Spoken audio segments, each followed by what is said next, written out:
Hello students, this is Ashish Kumar yet again for a new chapter allergy। आज हम लोग allergy English reader का दूसरा number chapter उसके बारे में पढ़ाई करने जा रहे हैं, अध्ययन करने जा रहे हैं। एलर्जी के जो लेखक हैं doctor Rana SP Singh, doctor Rana SP Singh ये खुद बिहार के बहुत ही बड़े चर्चित चिकित्सक हैं, डॉक्टर हैं और इन्होंने एलर्जी बीमारी पर या एलर्जी पर शोध किया है और शोध करने के बाद उन्होंने इसके ऊपर जो आर्टिकल लिखा उसी आर्टिकल को आपके टेक्स्ट बुक में डाल दिया गया है। डॉक्टर राणा एक रेप्यूटेड फिजिशियन है जिनका स्पेशलाइजेशन रहा है एलर्जी पर, मतलब उन्होंने एलर्जी के ऊपर ही अपनी सारी पढ़ाई की है और उस पर खास पकड़ बनाई है और उन्होंने जो कुछ एलर्जी के बारे में समझा है वो सारा विस्तृत करके आपको चैप्टर बना करके यहाँ दिया हुआ है। तो हम लोग आइए पहले जानते हैं कि एलर्जी है क्या। What do you mean by allergy? Allergy है क्या? आपके स्क्रीन पर डिस्प्ले हो रहा होगा कि allergy is a malfunction of human immune system. Immune system क्या होता है? इम्यून सिस्टम का मतलब होता है प्रतिरोधक क्षमता। अब ये मिट जाएगा, ये हम बोल रहे हैं कट जाएगा। इम्यून सिस्टम का मतलब होता है प्रतिरोधी तंत्र या प्रतिरोधक क्षमता। जब हमारे शरीर में जो क्रियाएं हैं वो नॉर्मल नहीं होती हैं और कोई क्रिया उल्टा सीधा काम करने लग जाए किसी कारणवश, तो हमारा इम्यून सिस्टम उसके खिलाफ जो कार्य करता है, जो प्रतिक्रिया देता है, उसे हम एलर्जी कह सकते हैं। तो एलर्जी का डेफिनेशन ये है कि allergy is a malfunction. Function का मतलब होता है क्रिया, मैलफंक्शन का मतलब विपरीत क्रिया ऑफ ह्यूमन इम्यून सिस्टम। मानव का इम्यून सिस्टम का जो प्रतिक्रिया है उसे ही हम एलर्जी कह सकते हैं। It causes a violent reaction against normally harmless substances in our natural environment. जो हमारे वातावरण में आमतौर पर जो गैर हानिकारक तत्व मौजूद हैं उसी के खिलाफ ये प्रतिक्रिया करती है। This reaction creates an inflammation which in turn can lead to a variety of symptoms such as fever, eczema and other conditions popularly known or popularly referred to as allergies। मतलब ये जो हमारे रिएक्शंस हैं, जो प्रतिक्रियाएं हैं, ये क्या क्या हमारे अंदर परेशानियां पैदा कर सकती हैं। तो बुखार हो सकता है, इनसे हमें एक्जिमा, स्किन पर जो स्किन डिजीज होती है वो हो सकता है, अस्थमा हो सकता है, दमा की परेशानी हो सकती है। ये सब ही परेशानी जो अमूमन किसी ऐसे चीज से हो जो ऐसे तो हार्मलेस है, उससे कोई हमें परेशानी नहीं है, लेकिन किसी इंसान के शरीर के अंदर वो जाए तो वो उससे परेशानी उत्पन्न करा दे, उसे ही हम एलर्जी कहते हैं। थोड़े बहुत आम भाषा में समझने की कोशिश करेंगे एलर्जी को, कि जैसे हार्मलेस कहने का मतलब क्या हुआ कि जैसे हम बात कर लें मशरूम की। बहुत लोग मशरूम खाते हैं, बड़ा अच्छे से खाते हैं। मशरूम मटन के वेज के रूप में देखा जा सकता है, लेकिन मैं मशरूम खाता हूं तो मुझे पेट दर्द शुरू हो जाता है। कई लोग होते हैं अगर वो धूल और धुएं में जाएंगे तो पूरा उनका स्किन पर रैशेस आने लगेगा, आंखें लाल हो जाएंगी, छींक पर छींक आने लगेगी। तो ऐसी चीजें जो अमूमन तो कोई दिक्कत नहीं करती हैं, लेकिन किसी खास इंसान के प्रतिरोधी तंत्र में जैसे ही वो प्रवेश करती हैं तो प्रतिरोधी तंत्र उसके खिलाफ बहुत हिंसक कार्रवाई करने लगता है। और वो कार्रवाई क्या होती है कि उसको बुखार दिला देगा, वो एक्जिमा करा देगा, दमा उखाड़ देगा। तो इस तरह की ही प्रतिक्रिया को, ये मैलफंक्शन जो हमारा इम्यून सिस्टम करता है, उसे ही हम एलर्जी कहते हैं। हे फीवर के बारे में लिखा हुआ देखिए, hay fever is allergy caused by pollen and dust in which mucous membranes of the eyes and nose are inflamed causing running of the nose and water eyes। pollen का मतलब ये जो डस्ट होता है, ये जो हवा में मौजूद धूल कण है, पराग कण है और डस्ट, ये सब जो है ये म्यूकस मेम्ब्रेन्स आई में जो होते हैं ना, उस पे ये कॉज कर देते हैं। आई में वही आंख में जाते हैं और उससे हमारे क्या होने लगता है कि आंख से हमारे पानी निकलने लगेगा, नाक से पानी निकलने लगेगा और उसी से हमें बुखार आ जाता है। तो ये बुखार किससे आ रहा है हमें? अल्टीमेटली किसी इंसान को, तो जो धुआं है, धूल है, जो धूल में कण मौजूद है वो हमारे अंदर जा रहे हैं, आंख नाक से पानी निकलने लग रहा है और धीरे धीरे वो बुखार का कारण बन जा रहा है, बुखार का रूप ले रहा है। फिर कह रहा है eczema is an itching sensation of pain. Eczema क्या है भाई? तो दर्द में दर्द भी हो और खुजली भी हो, इस तरह की जो परेशानी होती है, ये आप उसे चमड़े का रोग या चर्म रोग भी कह सकते हैं, उसे हम एक्जिमा कहते हैं। और asthma is difficulty in breathing. Asthma का मतलब क्या होता है? सांस लेने में तकलीफ, यानी दमा का बीमारी। तब अगर आपको क्वेश्चन आता है कि व्हाट इज एस्थमा, अगर ये प्रश्न आता है आपको परीक्षा में कि एस्थमा क्या है, और उसमें 3-4 ऑप्शन दिए रहेंगे, तो उस ऑप्शन में सही ऑप्शन क्या चुनेंगे आप? कि asthma is difficulty in breathing, सांस लेने में तकलीफ होने वाली बीमारी को ही हम एस्थमा कहते हैं, दमा कहते हैं। मान लीजिए पूछा जाता है कि एक्जिमा क्या है, eczema is dot dot dot dot, और 4 ऑप्शन दिए जाएंगे, तो लिखा रहेगा eczema is an itching sensation of pen.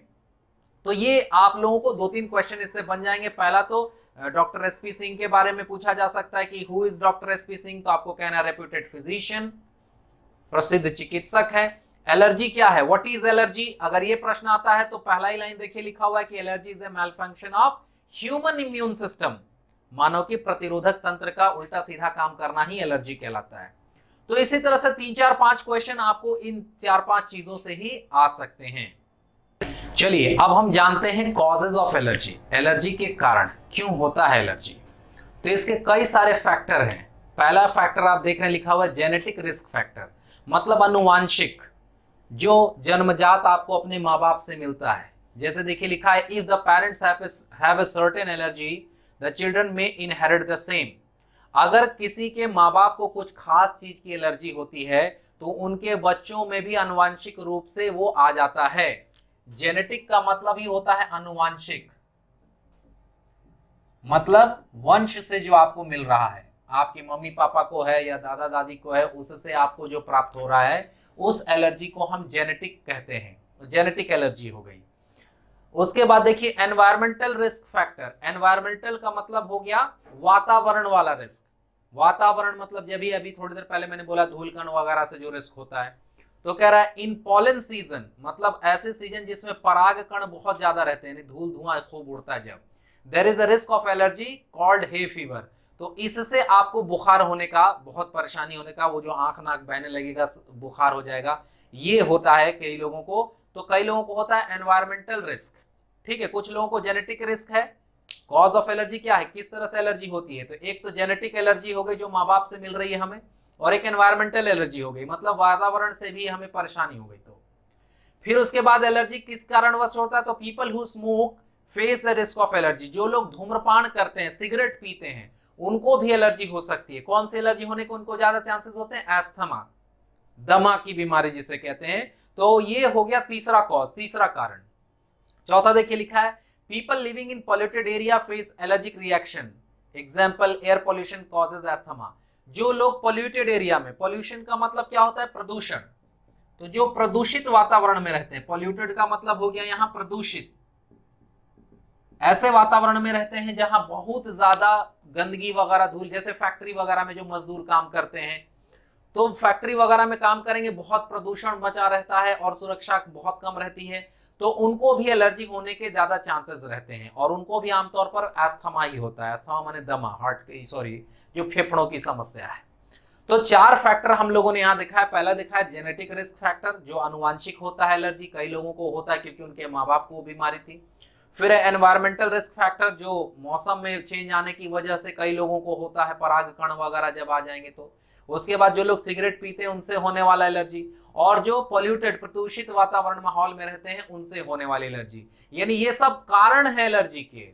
एक तो अनुवांशिक कारण हो गया माँ बाप से एलर्जी मिलना, दूसरा कारण हो गया वातावरण में चेंज होना, तीसरा कारण हो गया सिगरेट पीने से होने वाली एलर्जी, और चौथा है प्रदूषित माहौल में रहने से एलर्जी। तो ये हो गया एलर्जी के कारण। अब देखिए लिखा हुआ ट्रिगर्स, एलर्जी बढ़ती किससे, ट्रिगर्स का मतलब हो गया एलर्जी बढ़ाने वाले तत्व। तो कह रहा है समटाइम्स अ सर्टेन फूड और ड्रग और an ordinary insect bite can result in severe allergic reaction. किसी भी चीज को, एलर्जी को ट्रिगर कैसे किया जा सकता है, मतलब वो चीज तो हमारे अंदर मौजूद है, लेकिन कब वो बढ़ करके आएगा जिससे आपको पता चले कि मेरे को ये परेशानी हो गई है।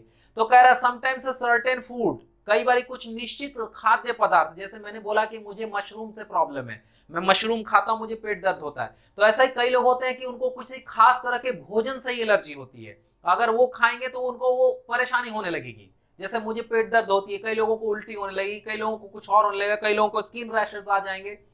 तो ये कुछ होता है खाना, ऐसा खाना होता है जो ट्रिगर कर देता है, एलर्जी को बढ़ा देता है। कई बार होता है किसी कीड़े का काटना, sometimes in ordinary insect bite, साधारण कीड़ा भी कई बार काट लिया तो बहुत गंभीर परिणाम आएंगे, जबकि आम लोगों को साधारण कीड़ा काटा बहुत ज्यादा कुछ नहीं होगा। तो इस तरह से जो होता है एलर्जिक रिएक्शंस होते हैं। कई बार कुछ खाना खा लेंगे तो एलर्जी आ सकती है, कई बार कोई नॉर्मल कीड़ा काट दे तो एलर्जी हो सकती है। तो ये सब ट्रिगरिंग एलिमेंट कह सकते हैं, ट्रिगर एलिमेंट कह सकते हैं, मतलब ये चीजें जो है एलर्जी को बढ़ा देती हैं। तो ट्रिगर्स का मतलब हो गए वो तत्व जो एलर्जी बढ़ाते हैं, सीधी सी भाषा में ये समझे। फिर है एलर्जी मार्च। ये एलर्जी मार्च क्या है देखें, in some cases allergy starts as a simple problem such as eczema और गैस्ट्रोइंटेस्टाइनल प्रॉब्लम। कई बार होता है कि एलर्जी जो है वो स्टार्ट होता है मामूली प्रॉब्लम से, लगता है कि एकदम मामूली प्रॉब्लम है, जैसे एक्जिमा हो गया तो इसको स्किन डिजीज लोग मानते हैं, उसके लिए दवाइयां उपलब्ध है, डॉक्टर उपलब्ध है, ठीक हो जाएंगे। कई बार गैस्ट्रो इंटेस्टाइनल प्रॉब्लम होगा, पेट से संबंधित कुछ समस्या होगी, तो लगता है कि पेट से संबंधित समस्या है तो नॉर्मल है, कभी पेट ऐसे भी बिगड़ जाता है, तो ये लगता है कि एलर्जी ऐसे ही नॉर्मल शुरू होती है। लेकिन then it evolves into asthma. लेकिन कई बार ये इवॉल्व का मतलब होता है विकसित होना, इवॉल्व का मतलब होता है विकसित होना, ये विकसित होकर के माने बढ़ करके क्या हो जाएगा, एस्थमा का शक्ल ले लेता है, कई केसेस में ये दमा बन जाता है। The condition frequently involves respiratory symptoms as hyperactivity and obstruction of the airways. ये जो एस्थमा है ये क्या होता है, तो कह रहा है कि this condition frequently involves respiratory system. Respiratory का मतलब हो गया श्वसन, सांस लेने संबंधी, रेस्पिरेटरी का मतलब हो गया श्वसन, मतलब श्वास से संबंधित, श्वास संबंधी भी कह सकते हैं रेस्पिरेटरी, या श्वसन भी कह सकते हैं। तो ये क्या करता है, श्वसन समस्या कर देगा, हाइपर एक्टिविटी हो जाएगी, मतलब बहुत तेज धड़कन चलने लगेगा, एक्साइटमेंट होने लगेगा, and obstruction of the Airways. और जो ये हमारी नाली है, जो हमारा सांस लेने वाला जो नालियां हैं नाक से होते हुए जो फेफड़ों तक जाती हैं, वो नलिकाएं जो है वो बंद होने लगेंगी। The direct path of the development is known as allergy march. और वह जो सीधा सीधा जो रास्ता है एलर्जी उत्पन्न करने वाला, उसे ही हम एलर्जी मार्च कहेंगे। मतलब हर तरह की चीजों में जो कुछ आप कर रहे हैं और उससे जो आपकी एलर्जी ट्रिगर कर जा रही है, वही एलर्जी मार्च है। जैसे आपने खाना कुछ ऐसा खा लिया जिससे आपको समस्या है, वो खाया, उसने एलर्जी को ट्रिगर कर दिया, तो एलर्जी मार्च हो गया। आपने स्मोक किया, सिगरेट पिया, उससे सांस लेने में तकलीफ होनी शुरू हो गई, तो उसी ने एलर्जी मार्च की, यानी एलर्जी का आगे बढ़ना। एलर्जी मार्च मतलब क्या हो गया, एलर्जी का अपने स्तर से आगे बढ़ना। शुरू में नॉर्मल है, लेकिन धीरे धीरे धीरे धीरे धीरे धीरे उसको कंटिन्यू करने की वजह से वो विकराल रूप लेने लग गया, तो उसे ही हम कहते हैं एलर्जी मार्च। आइए अब हम जानते हैं एलर्जेंस के बारे में। ये एलर्जेंस क्या होते हैं, तो any substance capable of producing allergy is an allergen. कोई भी तत्व जिससे एलर्जी हो, यानी एलर्जी होने के मानने वाले कारण, एलर्जी का कारक, एलर्जन का मतलब हो गया एलर्जी का कारक, जिससे एलर्जी होती है, वो कोई भी तत्व जिससे एलर्जी हो वो एलर्जन है। क्वेश्चन आ सकता है आपको कि व्हाट इज एलर्जन, एलर्जन क्या है, तो यही आंसर बनेगा कि any substance of producing allergy, कोई भी तत्व जो एलर्जी प्रोड्यूस कर दे, एलर्जी उत्पन्न कर दे, उसे ही हम एलर्जन कहते हैं।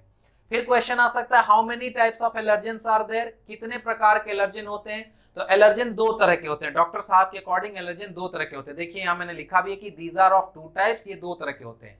एक हो गया सीजनल एलर्जन और एक हो गया पेरेनियल एलर्जन। सीजनल जो मौसम के अनुसार आता हो, देखिए लिखा है pollen and outdoor mould spores cause seasonal allergic rhinitis, मतलब ये बीमारी का नाम है राइनेटाइस, इसको स्नीजिंग, छींक कह सकते हैं। कह रहा है कि जो पराग कण होते हैं या आउटडोर में जो बाहर में हमारे धूल कण होते हैं, इनसे हमें सीजनल एलर्जी होती है, छींक आने वाली एलर्जी। ये कौन सा एलर्जन कहलाएंगे, सीजनल एलर्जन। ऐसे एलर्जन, ऐसे तत्व जिनसे सीजन वाली एलर्जी हो उसे सीजनल एलर्जन कहेंगे। फिर पेरेनियल एलर्जन क्या है, तो perennial allergen rhinitis is caused by indoor allergen such as house dust mites, animal dander, cockroaches, indoor mould spores. मतलब घर के अंदर मौजूद तत्वों से जब हमें एलर्जी हो, जैसे कि घर का ही धूल हो उससे एलर्जी हो जाए, या हमने कुत्ता वगैरह पाला हुआ है उसका जो डैंड्रफ होता है, जो रूसी वगैरह होता है उसके अंदर, उससे किसी को एलर्जी हो, घर में जो कॉकरोच चलते हैं, हमारे जो तिलचट्टे वगैरह चलते हैं, उसको छू लिया, उससे कुछ एलर्जी हो जाए, तो इसे हम पेरेनियल एलर्जन कहते हैं। दो तरह के एलर्जन होते हैं, एक सीजनल एलर्जन जो सीजन के अनुसार एलर्जी उत्पन्न कराते हैं, और दूसरे पेरेनियल एलर्जन जो घर के अंदर मौजूद रहकर आपको एलर्जी उत्पन्न कराते हैं। तो ये ही दोनों एलर्जन होते हैं। अमूमन आपको क्वेश्चन आता है कि how many types of allergens are there, 1 2 3 4, आपका आंसर होना चाहिए 2। दो ही तरह का एलर्जन होता है, सीजनल एलर्जन, पेरेनियल एलर्जन। ठीक है, चलिए ये तो हम लोगों ने एलर्जी के बारे में जाना कि एलर्जी क्या है। तो malfunction of immune system है, प्रतिरोधक तंत्र का उल्टा सीधा कार्य करना। एलर्जी किस किस कारण से होती है ये भी हम लोगों ने देखा कि जेनेटिक भी हो सकता है, सीजनल भी हो सकता है। फिर हम लोगों ने एलर्जेंस के बारे में पढ़ लिया, वो तत्व जिनसे एलर्जी होती है उसे एलर्जन कहते हैं। हम लोगों ने एलर्जी मार्च के भी बारे में जाना कि एलर्जी मार्च जो एलर्जी का और बढ़कर के विकराल रूप ले लेना एलर्जी मार्च कहलाता है। तो ये सब समस्याएं तो हमें होंगी अगर हमें एलर्जी हो गया। तो हमें एलर्जी ना हो या अगर हमें किसी चीज से एलर्जी है तो उससे कैसे बचना है उसके बारे में हम लोग जानने जा रहे हैं, यानी हम लोग देखने जा रहे हैं प्रिकॉशंस। प्रिकॉशंस का मतलब हुई होता है बचाव। हम लोग एलर्जी से कैसे बचेंगे उसके लिए अब हम लोग चीजों को पढ़ने जा रहे हैं। देखिए आपके पास लिखा हुआ है पहला तरीका, pollen mask to be used while cutting grass और क्लीनिंग हाउस। जिनको धूल और परागकण से, पॉलन स्टफ से अगर एलर्जी है तो उन्हें मास्क पहनना चाहिए। उस मास्क से क्या होगा कि अगर आप घास काट रहे हैं तो घास में से जो छोटे छोटे पराग कण निकलेंगे, पॉलन डस्ट निकलेंगे, वो आपके अंदर नहीं जाएंगे तो आपको एलर्जी नहीं होगी, छींक नहीं आएगी, नाक नहीं बहेगा, बुखार वगैरह नहीं लगेगा। या घर भी बहुत लोग साफ करेंगे तो उस समय भी धूल धुआं उड़ता है, तो उससे बचने के लिए आपको मास्क पहनना चाहिए अगर आपको ये एनवायरमेंटल एलर्जी है। फिर क्या कह रहा है, remain indoors in the morning और विंडी डेज। विंडी डेज का मतलब हो गया जब ढेर हवा चले, खूब हवा चलती है उस समय, और खासकर सुबह में घर के अंदर ही रहें, बाहर ना निकले। ऐसे लोग जिनको एनवायरमेंटल एलर्जी हो जाती है, जिनको वातावरण की वजह से एलर्जी होती है, धूल वगैरह से एलर्जी होती है, उनको धूल धुएं की जब आंधी टाइप चल रही हो, मतलब कि बहुत हवा चल रही हो, उस समय नहीं जाना चाहिए क्योंकि उस समय तो सीधे उनके अंदर आएगा। दूसरा चीज, मॉर्निंग में नहीं जाना चाहिए क्योंकि मॉर्निंग में वो सबसे ज्यादा होते हैं और सबसे ज्यादा कैच करने का चांस रहता है, इसलिए मॉर्निंग में उनको नहीं निकलना चाहिए। तीसरा तरीका देखिए कि house to be kept dry and free of fungus and animals like cat and dogs who shed dandruff. कह रहा है कि घर को सूखा करके रखना चाहिए, गीला नहीं रखिए, क्योंकि गीला रखिएगा या मान लीजिए कि पानी वानी गिर रहा है तो उसमें जो भी हम आएंगे बाहर से डस्ट वगैरह तो वो चिपकते चले जाएंगे पानी में, इसलिए घर को सूखा कर रखें, सूखा रखें। उसके बाद कह रहा है फ्री ऑफ फंगस। फंगस का मतलब होता है फफूंद, ठीक है, फंगस का मतलब क्या होता है, फफूंद।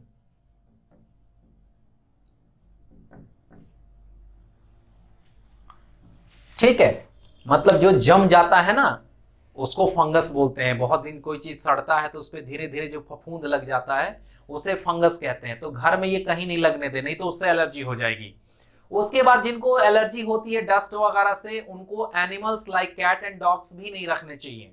उनको घर में पालतू बिल्ली कुत्ता नहीं रखना चाहिए क्योंकि वो बराबर अपना शरीर झाड़ झाड़ करके डैंड्रफ गिराते रहता है, रूसी शरीर में से बहुत सारा गंदगी गिराएगा, उससे भी एलर्जी होती है। तो जिनको एलर्जी हो ये भी नहीं करना चाहिए। नेक्स्ट तरीका देखिए, cotton material should be used instead of feather pillows and woollen blanket.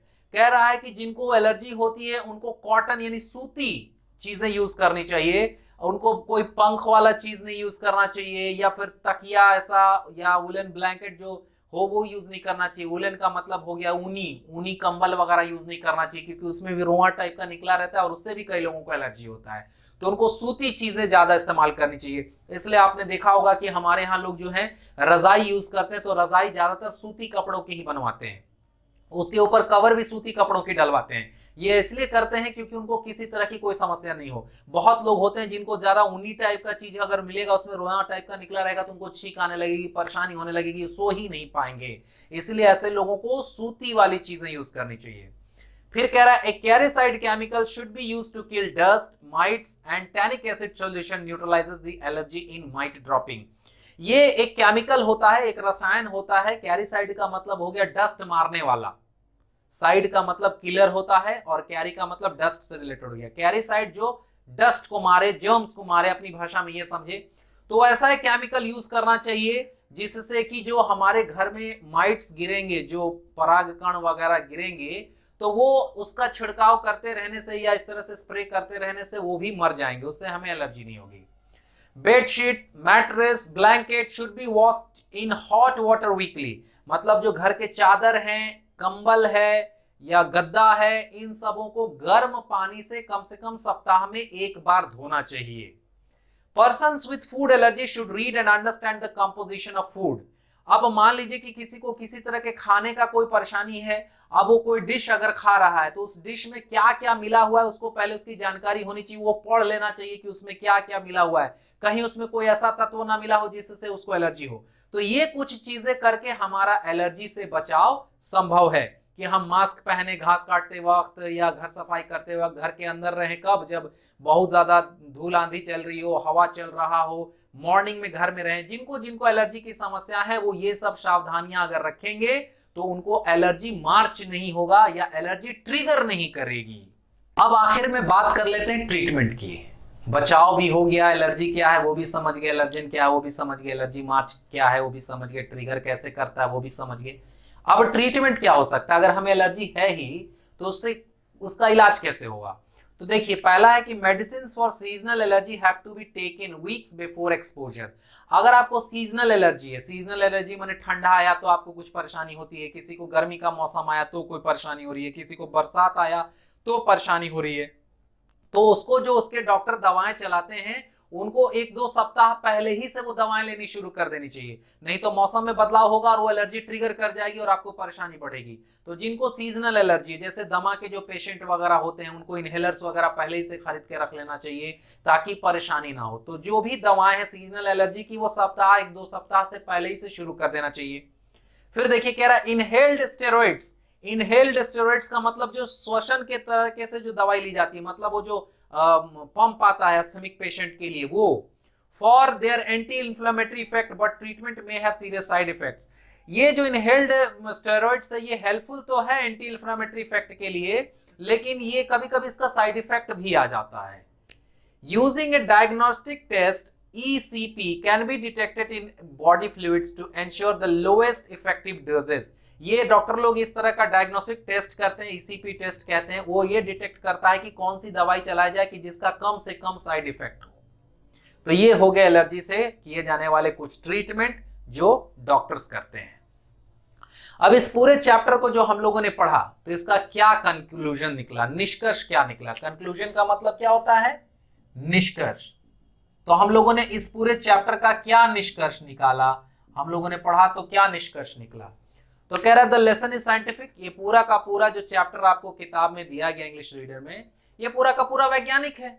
एक आम आदमी को शायद इतना ज्यादा इससे इंटरेस्ट भी ना हो। It describes different types of allergy. ये कई प्रकार के एलर्जी के बारे में ये लेसन बता रहा है। सिम्टम्स एंड प्रिकॉशंस, इसके जो सिम्टम्स हैं और प्रिकॉशंस बचाव हैं उसके बारे में बता रहा है। It is very useful for anyone to lead a healthy life in different season.